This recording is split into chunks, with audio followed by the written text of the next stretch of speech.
Olá pessoal do 7º ano da Rede Municipal de Ensino de Picos, tudo bem com vocês? Aqui quem fala é o professor Rubens Leal da disciplina de História. Gostaria de convidá-los a assistir a nossa aula de número 32, sob o título A Pecuária e os Tratados de Fronteira do Brasil Colonial, que você poderá encontrar no seu livro didático a partir da página de número 225. Vamos nessa então?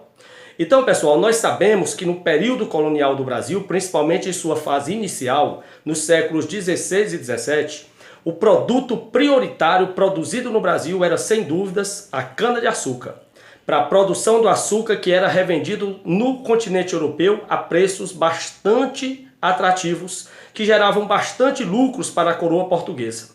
Só que para complementar a produção açucareira, que era concentrada principalmente na faixa litorânea do Nordeste brasileiro, foi necessária uma outra atividade, a pecuária, a criação de bovinos. Quero que vocês saibam que os bovinos, eles não são nativos do continente americano. Os bois, vacas e bezerros e agregados são do continente asiático. Foi na época da expansão marítimo comercial que portugueses fizeram várias rotas para o Oriente e nessas rotas trouxeram as primeiras cabeças de gado para o continente europeu.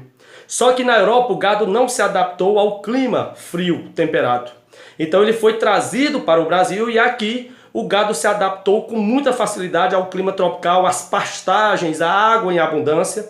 E chegando aqui, era incompatível criar o gado no litoral, porque todas as áreas do litoral eram para a produção da cana-de-açúcar, que era a atividade lucrativa. Portanto, o gado teve que ser interiorizado para o sertão nordestino e para a região sul do Brasil. Eis que aqui no Nordeste, o gado foi tangido para o sertão, para o interior, usando como rota o Rio São Francisco. Às margens do Rio São Francisco, que corta o sertão nordestino, foram instaladas dezenas de fazendas de criação de gado.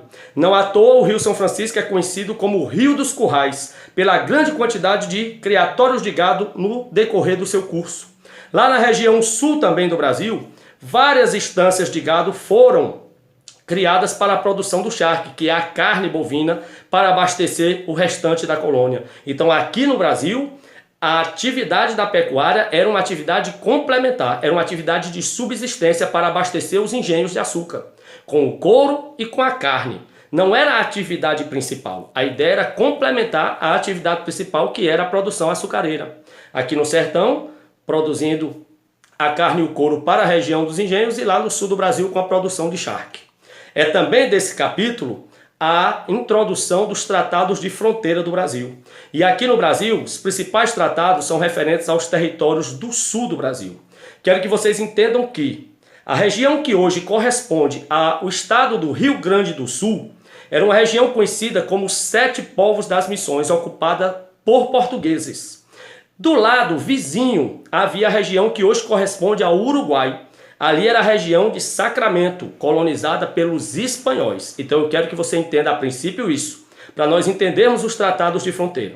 O Rio Grande do Sul era uma região chamada de Sete Povos das Missões, prioritária, ocupada por portugueses. E logo abaixo, na fronteira, onde hoje é o Uruguai, a região de Sacramento, que era ocupada, era colonizada pelos espanhóis. O que ficou definido? Qual o primeiro tratado de fronteira? O primeiro tratado é de 1750, o Tratado de Madrid.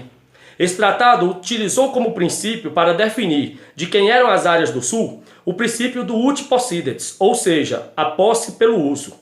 Em outras palavras, a terra seria de quem a estivesse ocupando. Então ficou muito fácil.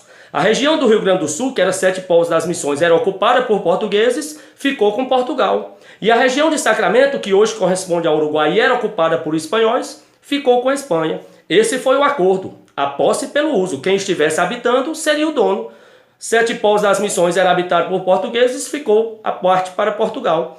Sacramento era ocupado pelos espanhóis, ficou para a Espanha. Isso ficou definido no Tratado de Madrid.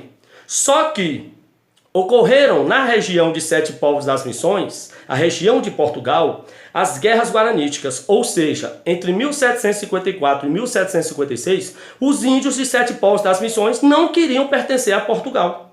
Queriam ir para o lado espanhol, sendo que a região pelo Tratado de Madrid era portuguesa. As guerras guaraníticas foram tão grandiosas que em 1777 Portugal e Espanha fizeram um novo acordo. Anularam o Tratado de Tordesilhas, o Tratado de Madrid, e estabeleceram em 1777 o Tratado de Santo Ildefonso. Por esse tratado, as duas áreas passariam a ser domínio espanhol: a área de Sete Povos das Missões e a área de Sacramento, atendendo ao pedido, à exigência dos indígenas, que provocou até as guerras guaraníticas, né? Então, pelo Tratado de Santo Ildefonso de 1777, tanto o Sacramento como os Sete Povos das Missões passaria ao domínio espanhol. Só que Portugal, algumas décadas depois, questionou os efeitos desse tratado e em 1801 pediu a redefinição desse tratado. E em 1801 os dois países se reuniram mais uma vez e assinaram o Tratado de Badajoz. Por esse tratado, tudo voltou a ser como tinha sido no Tratado de Madrid de 1750. A área de Sacramento, que era ocupada pelos espanhóis, passou a ser da Espanha definitivamente, e Sete Povos das Missões voltou ao domínio português e é o nosso Rio Grande do Sul até hoje. Então, esses foram os três principais tratados de fronteira entre Brasil e Espanha lá no sul. Tratado de Madrid, de 1750, o Tratado de Santo Ildefonso, de 1777 e o Tratado de Badajoz, de 1801. Eu espero que tenham gostado, um forte abraço e até a próxima.